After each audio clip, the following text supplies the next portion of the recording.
Hi, I'm Chef Vass. We're at Scots College. Today we'll be cooking Oysters Kilpatrick using Holbrook's Worcestershire sauce. The first step is to fry off our bacon, so we'll just cut that up into nice little strips.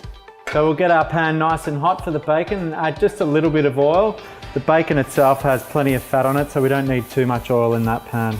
So that bacon's ready to come off now. We'll let it cool down just a little bit and then we'll strain that off to get rid of all that excess fat. So now we'll make our Kilpatrick sauce. We'll add a splash of the Worcestershire sauce, a few drops of Tabasco, and our tomato sauce, and then give that a good stir.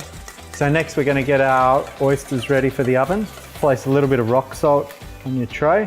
This helps to make sure the oysters don't drip any of that lovely sea liquid that they have. You just add a couple of teaspoons of sauce to each oyster, a couple of pieces of bacon.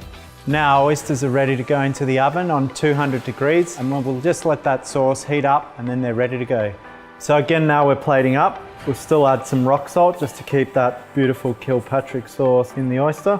We'll finish that off with some finely shaved parsley and some nice lemon wedges. And there you have it. That's my take on everyone's favourite baked oyster dish, Oysters Kilpatrick.